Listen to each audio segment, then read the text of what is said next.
Hey there, I see a couple people popping in. If you can hear me, would you please just type something in the chat box? I want to make sure we're all in the same chat room.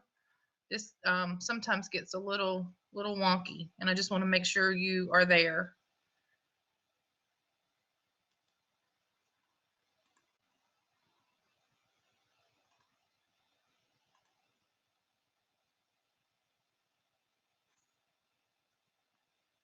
Anybody there? Hello?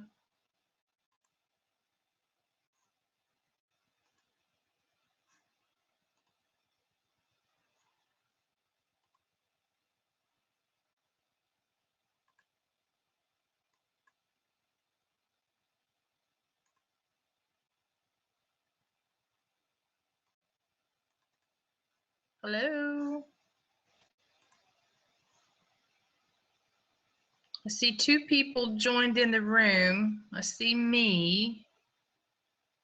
Can you hear me?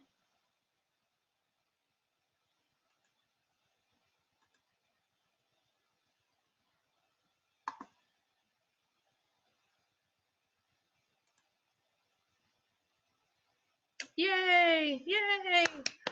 The last time I tried this, people were in a completely different chat room than I was, and so I don't know what screwed that up, but I wanted to make sure we're all in the same spot. All right, so I'm going to give this just a couple more minutes and we'll get rolling.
Let me try that again. Hi, everybody. I see that we've got about, we got about 10 people dialed in so far. If you can hear me, just pop in the chat room and let me know that you're there, that you can hear, that you can see, and we'll get started in just one moment.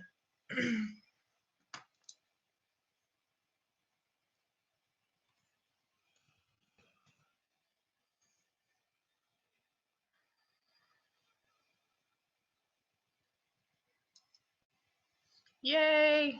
Daniela was one of the ones last time that saw how frustrated I got when nobody could hear me and we were all in separate little chat room boxes.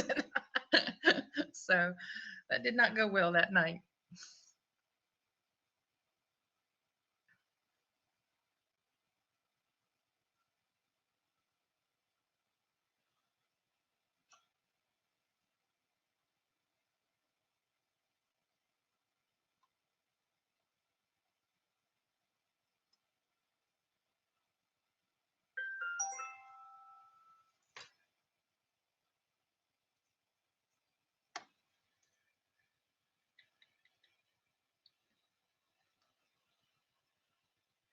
All right, so I have right at 7:15. I'm going to go ahead and get started.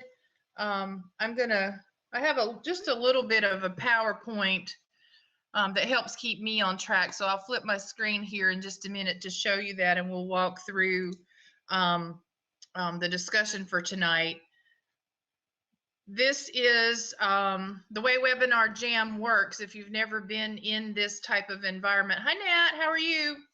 Is that you are not live in the sense of I don't see a video of you and I can't hear you, but I can see questions that you type in the chat box. So I'm going to go through kind of the talking points that I have outlined for us to discuss, and feel free to pop in any questions that you have. And as we go through, I'll try to stop at the end of each slide and cover any questions. So what I'd like to do initially is sort of target all the questions towards the presentation around structure and leadership. And then when we wrap up that content, then I'll open it to any Q&A that you have for any topic. So with that in mind, thank you for joining. Welcome. I'm going to flip over to the presentation screen here. Somewhere, did I close it? Okay, you should be able to, in just a moment, see my screen with a with a PowerPoint presentation coming up. So I'm going to slide that over so I can keep the questions visible, and then I'm just going to work through the presentation as we go. Okay, so tonight's topic is really about what I call structure and leadership. Other trainers will have different terms for it, like rules, boundaries, nothing in life is free, you know, those kinds of things that really set the tone of how we interact with our dog. So tonight's topic is not about obedience per se, and it's certainly not about any tools or any of that kind of stuff, but really more about how you set the tone and how you live with your dog on an everyday basis. The way, sorry, I just flipped the wrong screen.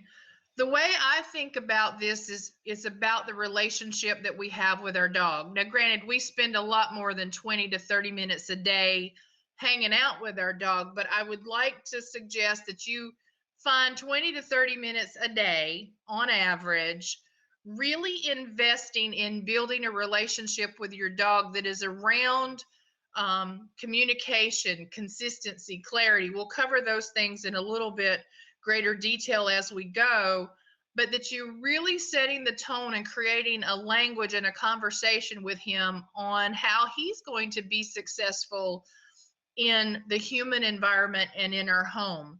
It doesn't take a lot of time. It doesn't take a lot of effort, really, once you lay the ground rules and put this structure into play. It just becomes part of normal, natural, everyday life. And what I find is that dogs tend to really thrive on the structure and the routine.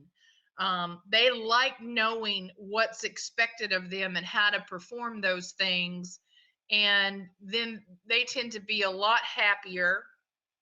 And we then are a lot less frustrated with all the nonsense that they can sometimes get into if they're unclear on what the expectations are. So find 20 to 30 minutes a day to give your dog what he needs from you. What I see a lot of times is that people have a dog and they just expect the dog to naturally fit our lifestyle or our environment or the needs that we have. And sometimes that's not what they need. So we really need to take a look at the breed, the natural inherent instincts and drive and desires that they have as a breed, embrace that and make sure that they are getting outlets for those activities. um, what I mean by that, for example, huskies or German shepherds come to mind. We had a husky in for board and train not too long ago that was so pent up with anxiety, he was injuring himself trying to get out of the crate. Really long story short, we started running that dog. Now, I can't run for a very long time, but I started putting him on the treadmill, adding to that good structured daily walks, nose work, mental stimulation that this dog really needed to embrace how smart he was and how athletic he was. And all the nonsense of that separation anxiety went away. So it can truly be just that simple if we start embracing the natural desires of the breed and the instincts that they have. So for a dog like him, having him cuddle with us on the couch when we get home from work after he's been in the crate all day long was a disaster. Once we gave him the things that he needed, then he could better give us the things that we needed. So as we move through this, I want you to think about every interaction you have with your dog is a training moment. Every single one. We might not feel like we're actively training, but we're having a conversation with the dog. So for those of you who foster, for those of you who maybe have just brought home a new addition to the family, a new rescue, new shelter pull, you're thinking about getting a new dog. Training begins the moment you take the leash and start having any sort of interaction with those dogs. So I'll pause here and see if there are any questions as we get rolling into the next set of slides. Any questions so far? Thinking not. Okay. So what is structure and leadership? It can be a lot of different things, but when I think about it and when I have the conversation with my clients, it really is about giving rules and boundaries. It's about setting those things that are non-negotiable. For example, that might be you don't ever let your dog on your bed, or you don't let the dog on the couch, or no people food from the table. Whatever those non-negotiables are, everybody in the family needs to have those same rules. And in the absence of me doing one thing and a significant other or another family member doing something different, your dog's likely to be somewhat confused about when the rules apply and when they don't. He'll be even more confused if you do it only sometimes. So there is a way, for example, if you want your dog in the bed or on the couch, to make it by invitation only, and that's just give it a name, give it a command. And so you can start to do that, but you have to be very consistent about whether when he pops up there on his own, whether you let it slide or whether you say, nope, you're not invited right now, make him go hang out somewhere else for a little while, and then later invite him up to participate in some level of affection. So some of the things that would be non-negotiable for me are less about the couch and the bed or getting slipped a French fry. you know, um, the non-negotiables for me are about how they respond to guests in my home. What are their expectations when the doorbell rings or when somebody comes over? Are they permitted? And the answer is no, but clearly, do I let them jump on grandma? And if they get away with those kinds of things sometimes, then they're more likely to try them again in the future and to try them at times when the stakes are higher and we may not have the means to correct them or follow through and that sort of thing. So as you're thinking about how you're going to implement tonight's discussion in your home life, I would really start with figuring out what your, true non-negotiables are and what those expectations are, and then start looking for ways in which you can create a level of consistency around that. Other things are about the routine. I'll caution you, if you have a dog with separation anxiety, the routine can sometimes be your nemesis because they start to predict, oh, he's gone to the bathroom and he's put his shoes on and he's picked up his keys and whatnot. That means he's leaving and I need to start panicking. With dogs like that, we do everything but routine. But for a balanced dog, the normal order of it's 7:30 in the morning, it's time to get fed, I've already been to the bathroom, I'm going to get some playtime for a little bit, and then mom's going to work. Those patterns of routine and those things that they can come to clearly expect what's going to happen next really help them to have a better, calmer state of mind in general. The other things are about you and your ability to be a confident handler. And so what I mean by that is if your dog goes crazy when the doorbell rings and you're screaming at him going, stop it, stop it, stop it, and you're running through a frenzy to answer the door, you're not helping change his behavior because your behavior is a little bit chaotic. We had a dog, and an example of this is I have a very fearful dog that we've been working with, and she actually has a vision impairment. She can't see things that are very close to her. I'm going to drop this down for a minute. Here I am. Hi, everybody. She can't see things that are right in front of her face. She has no depth perception. She can see things that are far out, but things that are near, she gets real, like, I don't even know if I should do that. So she's been having a hard time even walking with her mother, especially in new environments. And they have just moved to a new location. And so the dog's like really skittish about a lot of things. If we sort of puff up our chest, pull our shoulders back, our head high, and say, we're going, and we're not so worried about, oh my God, is this going to be one of those moments my dog panics? And we just create an air of leadership and trust, the dog will embrace that and follow you. So it really does become about what energy are you portraying to your dog to help them know that they can trust your leadership and that you're not going to put them in a situation of something that's going to create stress or harm or unnecessary angst for them. Another example of that is for the leash reactive dogs, for example. When, so you're walking down the street and your dog's blowing up because there's a human passing down the other side of the sidewalk or somebody walking a dog. When we expect our dog to be obedient through those situations and we're like, I'm going to protect this scene, meaning I'm going to back away. I'm going to retreat and give some space and give some distance, and we're going to sit and play the watch me reward game. When my dog learns that I'm not going to put him in a situation of being threatened by something that may have him fearful, and that includes getting petted by strangers, for example.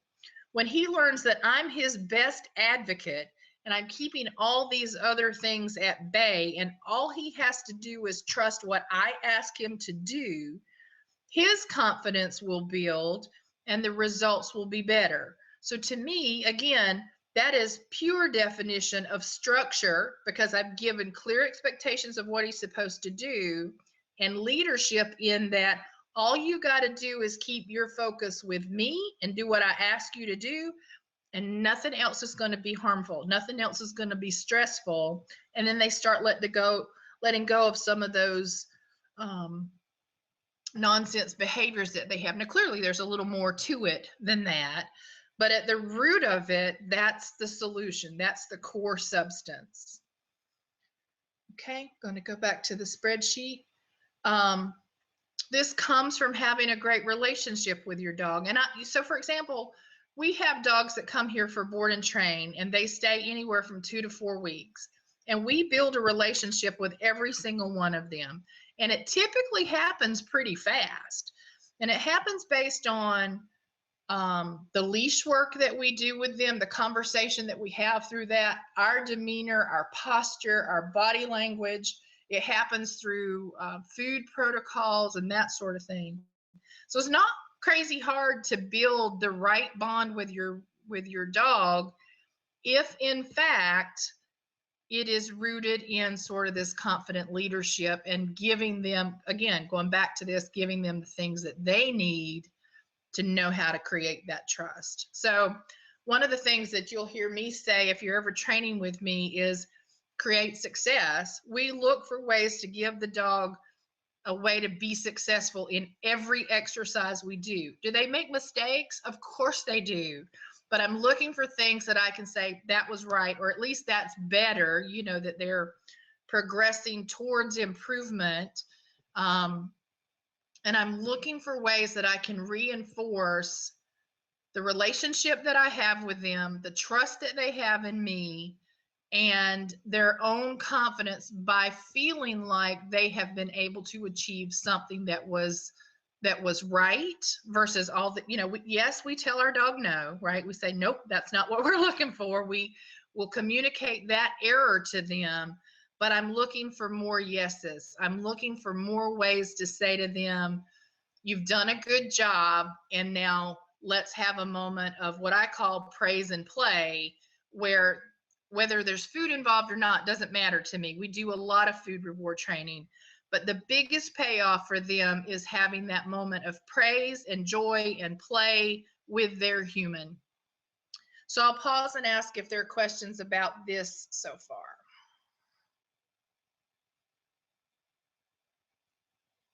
Same here. What does that say? Oh, reconnected. Some people lost me. Oh, I'm sorry. How long were you gone? What do I need to recap? Anything? No? Okay. All right. So I kind of covered the presentation ended. Got me back. Can't see me. I don't know, guys. I don't know what happened. Sorry about that. If you missed something, just shout out. Okay. So we've kind of covered a little bit about this, in that every interaction we have teaches our dog something. So one of the things that I'll talk about with structure and leadership, and just really want to reinforce for you, is that it's not really about obedience. I use obedience as the foundation of language and communication and expectations. So we do a lot of obedience work. But the real purpose is state of mind. And I think this is a key piece that many people miss. So what I mean by that is, if I ask my dog to sit or down or place, and he will do it, but it's almost as a trick. And instead of being calm and relaxed into the down stay or the place command, he's on high alert and like, when's she gonna let me off? And so there's this sort of constant vibration and movement and alertness, and the wind blows across his nose, and he's like, what was that? I'm up. That's not a calm state of mind. We are looking for the dog to be relaxed and in tune. And even though he might be checking the scenery out around us, he'll hear us when the next command comes. So yes, obedience is foundation to all of that. But what I'm driving for is state of mind. And state of mind is about being relaxed and in tune with the handler. Great ways to start working on this are super simple things with waiting at the door, waiting to come out of the crate. So, crate is a perfect example. You've gotten up in the morning or you've come home from work and your dog's like, I'm ready to go. I'm ready to go. I'm ready to get out. Get it. And right? You've seen it. You see the wiggle butt going and they just can't be still. And you ask that dog to sit and he parks it. And as soon as you go to unlatch the crate, the first little swing of that crate, he's up again, right? That's not calm. He did a trick. He did a quick trick, but he wasn't calm and relaxed and saying, okay, I'm going to wait for you to give me permission to come out of this crate. The same is true for like food. You have the food bowl and they're bouncing and they're springing and they're going, oh my God, it's time to eat. Blah, blah, blah, blah, blah. And you tell him to sit, he parks it and you start to put the food bowl down and the butt's off the ground instantly. That's not a calm state of mind. For me, and we'll cover this too, but let's say, let's go back to the food bowl. I start to put the food bowl down and you jump up and you hit that bowl with your feet or your nose and you're like, I'm desperate to have it. To me, that means that dog has no impulse control over food. And I am willing to walk away in that moment and say, you know what? You don't get to eat this meal. I will put it on the counter and I will walk away. And you might not get to eat until the next scheduled feeding time. The same is true with the crate. I'm going to, if your butt leaves the ground when I start to unlatch the crate, I'm going to say to the dog, no, sit. And I'm going to wait until he can hold it until I give him permission with the release cue. Okay. And he's free to come out. What I'm going to build in that, and the same is true with giving the food bowl, over the course of the next week or two, is he learns to wait for the release cue to be given no matter how long that takes. Right, so you're not going to go from 0 seconds to 5 minutes tomorrow afternoon. You're going to build this over time. But I want to be able to open that crate door, him still be seated, me step away from it, and maybe decide to let him out, maybe not. Right? Of course, we're going to let him go potty if he's held it all day or all night. But I want him to be under such control that if I wanted to make him wait longer, I could. I'll give you an example. My Great Dane years ago had a pet sitter come to let him out, and she told him to sit. He did. She put the food bowl down. He waited. She walked away and forgot to tell him that he had permission to eat his food. She came back like 20 minutes later, and he's still sitting there. Now, there's a pool of drool all over it because he's hungry and he was ready to eat, but he didn't eat without permission. And so that's the kind of true leadership I want you to have with your dogs, even though they're family pets. We're not going for competition level obedience or any of that kind of stuff. I want you to have that level of leadership and verbal influence and confidence in your dog that he will wait for permission to take some action. Does that make sense to everybody?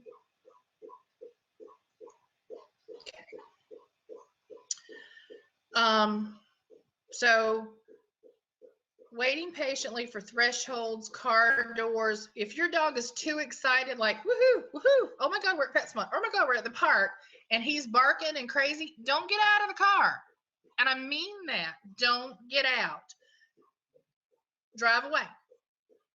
It's only going to take him a few repetitions of doing this before he realizes I'm the reason these good things aren't getting completed, right? So I trained with a family one day that had 3 dogs that they wanted to be able to just walk down the street and take them out to various places because the dogs went crazy when they were together and saw any distraction. And we were working at the local PetSmart. The first day we went, they literally did not get out of the car. The second time they went, they pulled up, everybody was calm, waited for permission to get out, but just being in the parking lot was then too much of a stressor. So literally, we said, okay, load up, and they went back in the car, and we did this exercise of out and in and out and in a dozen times. The next time they walked around the car, the next time they walked down the aisle at the parking lot towards the door, but they didn't go inside. It was all about creating calm state of mind on an interval at levels the dog could learn to tolerate his own thresholds, right? And so once they realized no forward progress was going to happen, they weren't going to get rewarded with the pulling on the leash or the, oh my God, we're going in the store kind of thing, that everything required them getting to a calm state of mind before the next progression took place. The dogs learn to create calm state of mind faster and more often, and then we progress from there. So it can truly work. You just have to be willing to implement it. And that leads us into the be willing to walk away. So again, a hard rule for, especially with bratty dogs, especially with dogs that are human aggression, dog aggression, resource guarders, any of that kind of stuff. If your feet leave the ground while I'm trying to feed you, you will not eat until the next scheduled feeding. You ended it. You're the reason it happened. Your food's gone. Now, I'll add a caveat here. If you've got a dog with a medical situation, that game changes, obviously. I don't ever want to do anything that puts a dog in medical jeopardy. But given all things being healthy and their attitude just sucks, yes, I will withhold their food, whether they've had the first kibble or they're halfway through, the minute their feet leave the ground. Or the minute they growl at me about their food or something along those lines. Okay? So other things that you can work on with your dog is about eye contact. And that includes like when you stop and sit at the door, when you put that food bowl down, I want the dog not to be staring at the food bowl. So I'm coming back on the screen. And if I put that food bowl down and the dog's like, oh my God, there it is, and they're staring at the food, I'm not going to release them. I'm going to wait that first moment until they look up and make eye contact with me. And then I'll say, good, eat. And then they have permission to eat. The same will be true at the door. When I ask them to sit, I don't want them primed and ready to go. I want them to look up at me, check in. I'm calm, we're good. Okay, let's go. And out we'll go. The more things that you do that will create focus on you as the handler and having them check in with you, the more they're looking to you as that confident leader.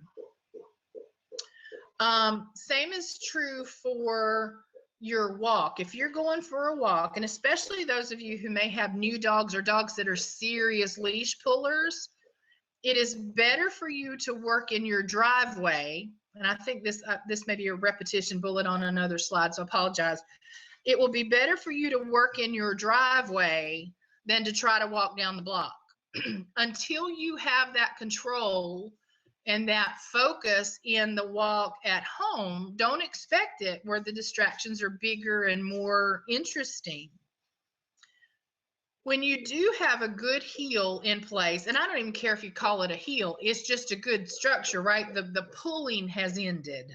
It doesn't have to be necessarily right in the heel position, but just that they're not pulling like a fool on their leash. When you want to create more focus on you, start being unpredictable.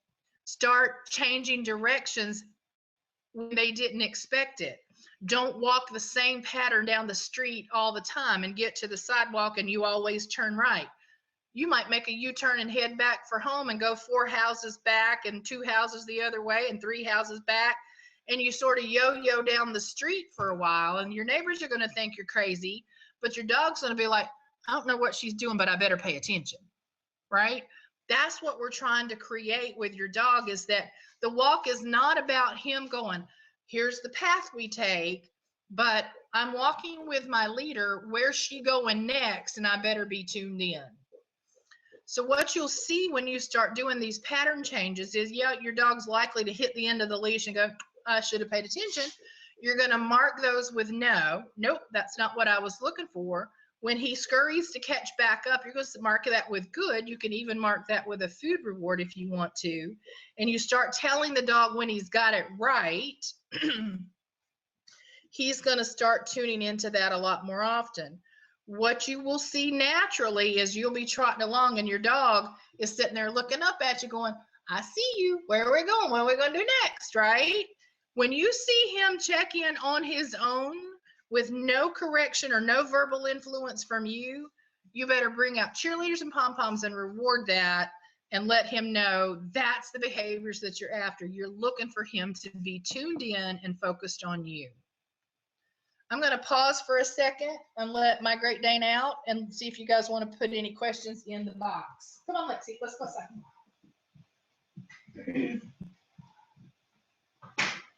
Go.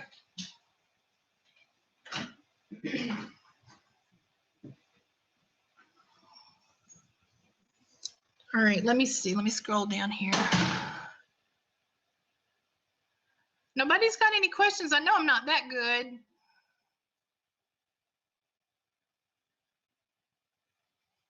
Anybody still there? Can you tell me you're still here?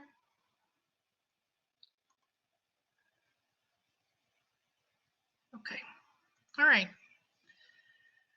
So, more ways to create it.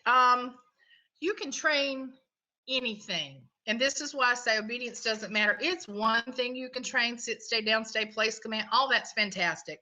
Recall, most important life skill on the planet. Place is my client's favorite because it gives the dog something to do when the guests are over, while they're watching movies, game night, eating dinner, dog's out of the way, focused on a mental exercise instead of being underfoot. I don't care what you teach. High five, roll over, shake, any trick. It's all about being engaged and active and interactive with your dog. If you've got a scent hound or a sight hound, pick games that allow that instinct to be embraced, nurtured, and really drawn out. Your dog will thank you for it, and you'll have a whole lot more fun. And in turn, because his needs are being satisfied, you're going to have a calmer, more balanced dog that you're going to enjoy more in the downtime. Okay. That was the repeat of the heel I was talking about. The other thing that I'll say about this is when you do start taking your dog out into the real world, whether it's that first walk down the street or you're going to head for the park or the PetSmart or grandma's house, when you first begin those new environmental changes, you need to be more focused on the dog at the end of your leash than where you're going. So in those moments, it's a training exercise. It's not an outing for you. It's not go to the park and relax with your book, because your dog's first time there might not be so calm and mellow for him. He may need you to help show him the way. It also may mean you need to be his advocate in terms of, especially if you're going to PetSmart and there are other dogs there, right? Don't go on a Saturday at 11 a.m. for your first outing, but go on a Tuesday afternoon when nobody else is in there, but still be his advocate to say, no, I'm sorry, you can't pet him right now. We're in training. And, you know, it's his first time out. We want to make sure he has a good experience. Please don't pet him. And you may do that for the rest of his life, right? There are a lot of dogs that I tell people, no, I'm sorry, you can't pet him. He's in training, which isn't true. They don't need to be bothered. And I generally always say no to nose, face to face, leash-based greetings with other dogs. Unless I really know that other dog and I know the other handler, I most always say, no, they cannot greet. And people will say, well, my dog's very friendly. He just wants to say hi. I'm like, I'm sorry, he's in training. And I don't let that happen. More often than not, they go bad. And I don't want to create an experience where my dog feels like I set him up to fail or put him in a situation that he did not feel safe. So I will always err on the side of advocating for the dog attached to my leash. Make sense? Mine lose their minds when I let them out of the crate. What does that mean, Susan?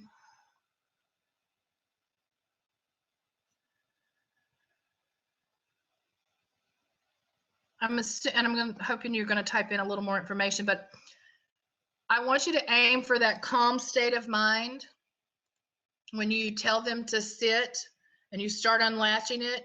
They may yo-yo up and down a dozen times until they hold the butt just a split second long enough for you to say, okay, and bring them out.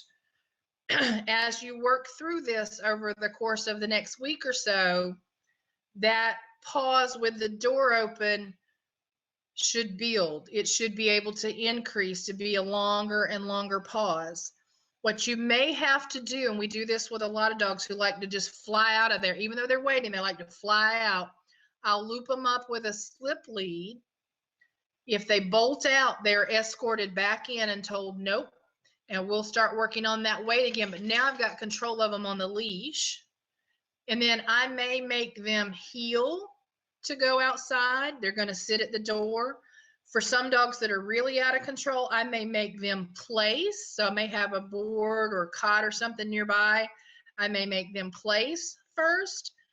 But there is so much control from the time I walk up to the crate till the time they get outside the door. There is no ability for them to go crazy. They may want to, but we're going to create the pattern of consistency and routine that says that's not how this game's played. And usually within a short time, they will get it. They'll get it together.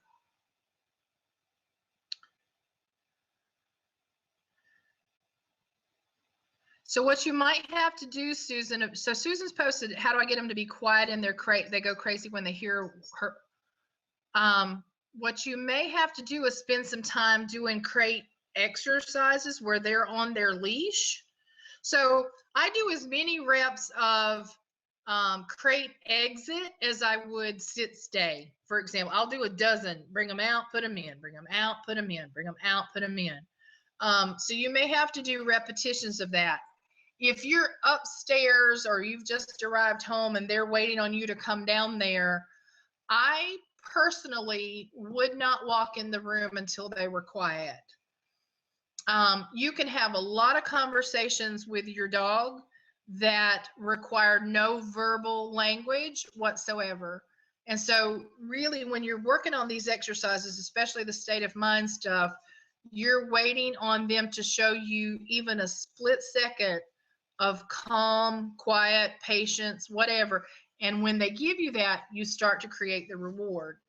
And then you start to expect it to be longer before the reward shows up, more duration of that state of mind. So, yeah, so I probably wouldn't go let them out at all. If I were headed downstairs to let them out, I'm going to probably walk up to the crate in silence and wait for them to give me silence back. Our intent, our energy creates a communication, creates a language with a dog, and they often mirror it. So that may be something you have to look at.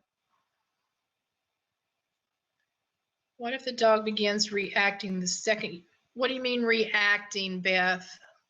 Can you give me a little more detail on that?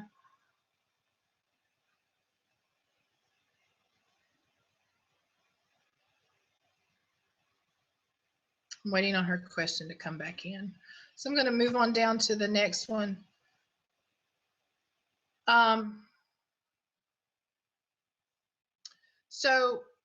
Sorry, house rules. I want you to think about the magic of duration work.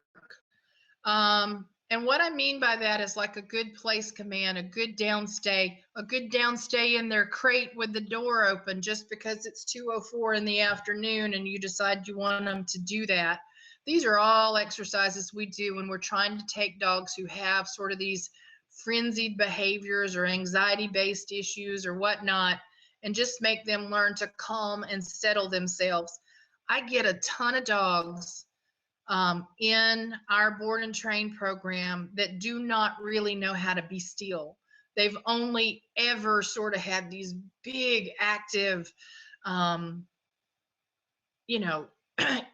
And some of that comes from us. Some of that's created from us. Yes, they'll settle down at night when the lights are off and everything's calm and I'm reading a book, you know, whatever. But if we reinforce letting them out of the crate where they're in that state of mind, or we reinforce going to get in the car, or when the leash comes off the hook, they frenzy and go, oh my God, we're going for a walk. If we reward that by continuing on in those moments, we reinforce the state of mind that they're in. So that's what I say. You got to be willing to walk away. You have to be willing to say, you're going to have to settle down. You're going to have to wait. You're going to have to create a moment of calm before the leash is going to get clipped on or before that food bowl goes down. Place is one of the ways we create a long duration and a state of mind change for our dogs. Sometimes it takes them hours to settle down, to stop the vibration of, oh my God, I'm sitting here completely on my own mind, and I can't leave this place. She's going to tell me I got to go back on that place. Dogs get really stressed out about that. And so when you start making them think that they can't do what they normally do, that they can't go just be busy and checking out everything in the house and chewing on this toy and running around, and they can't be in that crazy active state of mind all the time. And I want them to do self-restraint and just stay on a place board. Like, I don't know how to be still. I had a dog one night, it's probably the longest one that it ever took. But place is one of the first things I teach dogs when they come here to us. It took him 2 hours to decide he could lay down on that mat. He sat up, he vibrated, literally vibrated for over 2 hours. And he was so tired, he couldn't keep his eyes. I mean, he's just like, I can't function. And he finally laid down. I needed that dog to realize that he was going to be okay if he relaxed. He had been in a situation where his owner died. The wife moved out of their home that had this big, it was a Malinois, which is a big working dog, right? My wife moved out of their home into a townhouse. So there was a ton of noise, ton of distractions, ton of, sound stimulation, virtually no physical activity for him. And he was a hot mess. I needed him to realize that he could settle down and he was going to be okay if he was calm. And once we had that breakthrough, I never had another trouble with him. I don't make all dogs do it for that long, but I do, over the course of the first couple of days, I do create a point where you are going to stay there until you show me you've changed to a relaxed state of mind, ever how long that takes. And so it's important work to do. Let me go back to my questions.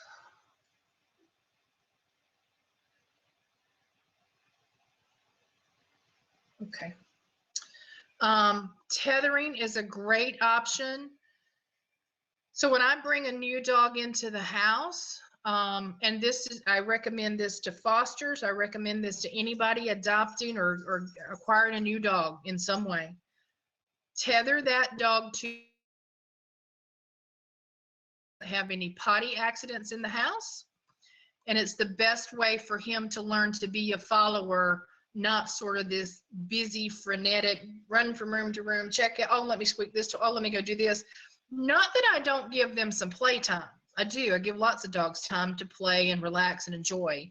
At my house, playtime, where it includes a lot of running and what I call the zoomies, that only happens outside.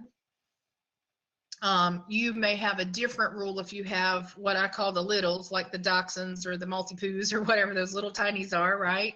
I have 2 dachshunds and they'll play together, but they're not running and leaping on the couch either, right? It's just sort of more controlled. But I'm not going to let the bigger dogs just sort of be running loose and wild and crazy in the house. So yes, there's playtime, but there's also time to be relaxed and controlled and learn to just chill out. There's an exercise on my blog called Sit on the Dog. And it really, the situation there is you just want the dog to learn to be calm at your feet, to learn to do a very long down stay. And so you'll tether them up on a leash. You basically run the leash under your seat. So you sit down, you're sitting on the leash, and he gets a little bit of play where he can kind of come up and down. So we're not trying to put so much pressure on the leash that he's miserable. But what I want is him to realize he's going to have to lay down. So go look at that exercise. It creates a lot of leadership because the dog's learning in that moment, she got powers and I'm going to have to respond to them. And she's not even touching me. She's not doing anything, right? And so, again, you can have a boatload of conversations with your dog when you say absolutely nothing and you have no active in equation. The more of those things that you can do and start to influence your dog, the better he's going to follow your leadership. All right. Okay, so use a crate if you're not already. So there comes a point where I think some dogs can be trusted out of their crate. My Great Dane clearly is. She's almost 11 years old now. She hasn't been in a crate in many, many years. My puppy gets a little bit of time out of the crate now, but if I'm leaving for multiple hours, she's in her crate, and so are the weenie dogs. It's just safer, better to make sure they're not getting any mischief and nothing's going to happen to them while I'm gone, like getting into things that they shouldn't be in, eating electrical cords, tangled up in stuff, that kind of thing. Supervision is critical to all of the things that you're doing. It goes back to making sure they don't get any freebies. And I'll use house training as a classic example, or barking at the doorbell. If they get the opportunity to practice those things and no one follows up, they're not going to know the difference when you're home. So sometimes they get to do it and sometimes they don't. It's not going to be clear.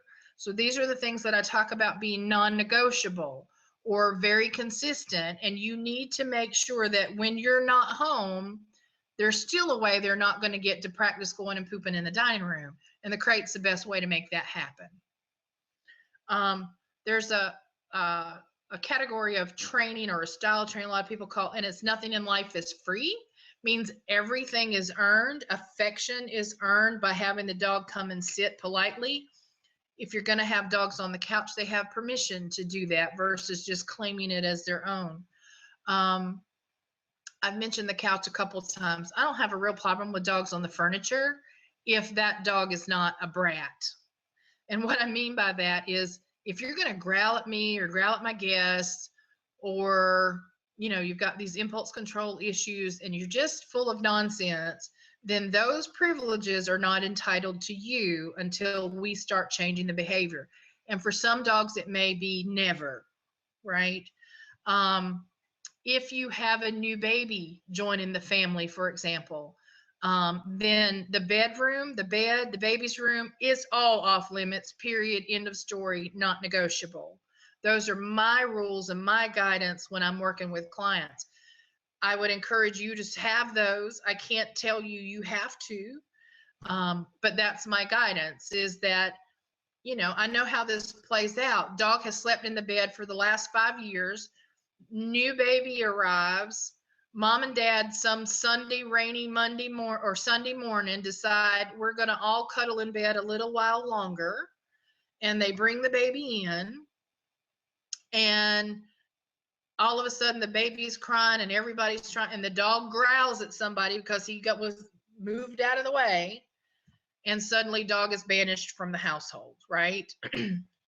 These things can be prevented if we have the right rules and structure in place. And we'll talk about babies and stuff at another that's a great topic, is to do a baby prep discussion. But if you're going to have a new baby bringing in the family, start changing the rules for the dog today before the baby arrives, so that when it gets there, you have one less thing to worry about, and the dog in no way creates an association of this new little entity showed up and all my life is different now. his life is already different and will be different for several months prior. Okay. Let's see. I think, oops, sorry. Where'd I go? There we go.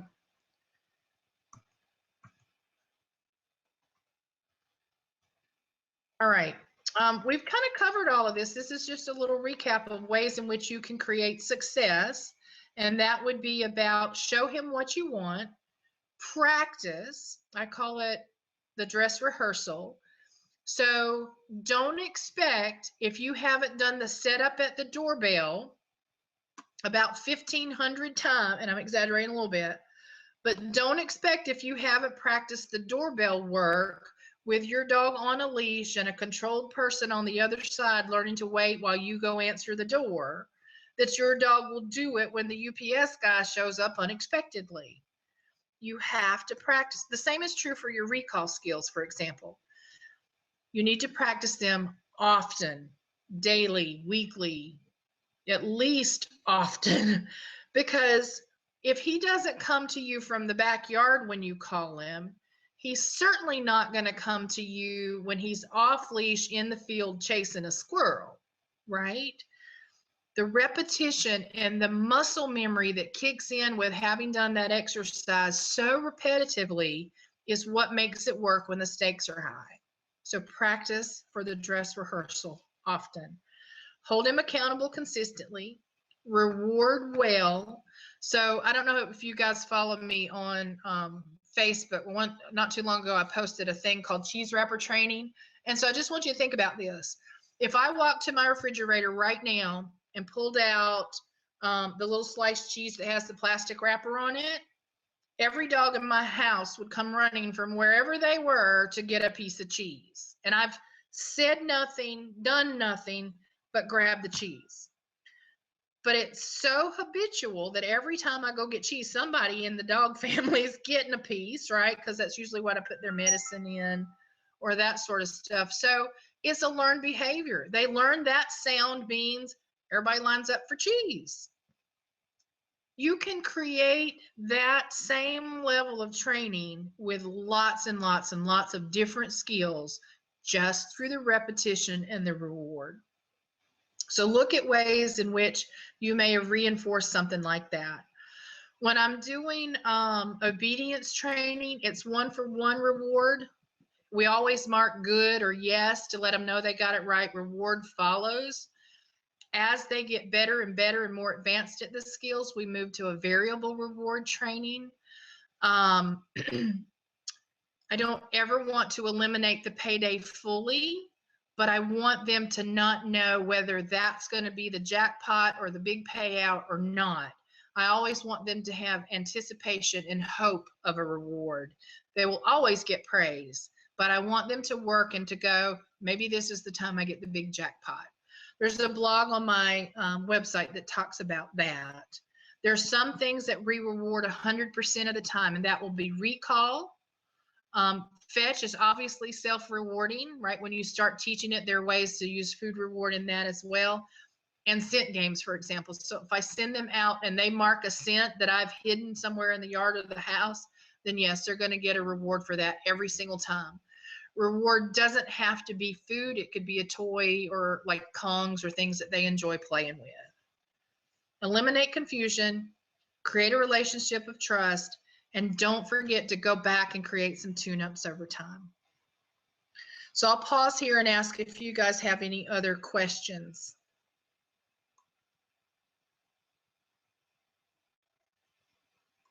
Is anybody still there? Yep, got a few people still there. All right, questions about structure and leadership? And if not, questions about anything? Was this helpful? Did you learn something? While I'm waiting for some questions to come in, I'll just tell you we've got a couple of other webinars. We're going to try to do one a month. I may do more than one a month. And I like the topic that I just covered with baby prep. I'll split that apart from kids and canines and have like baby prep and then toddler safety. And we'll do that into 2 discussions. I also have a workshop coming up in May. It's going to be a full day of hands-on demonstration, live Q&A training. It's going to be between Greensboro and Raleigh. We're doing it in partnership with Merritt Pitbull Foundation, but it will be open to the public.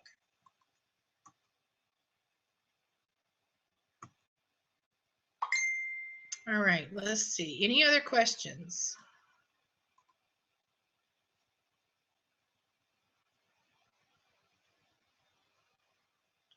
Natalie, after the third time, questions were, oh no, questions were disabled. I'm not getting any questions, Natalie, if you can hear me. So friends, I don't know what happened that you guys were getting bumped out. So I apologize for that. Let me see. Everybody, let me just look here. Nope, says they're still enabled, so I'll turn that back on.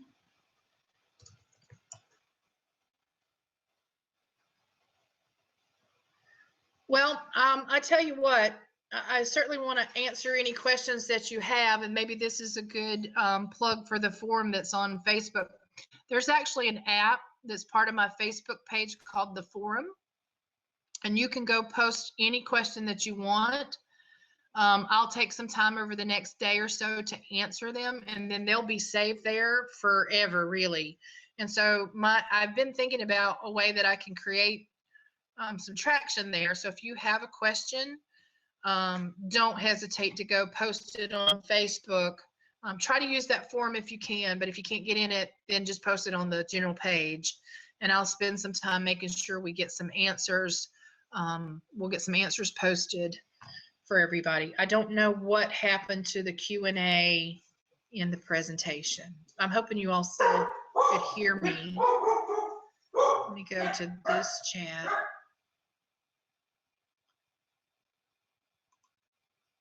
Yeah.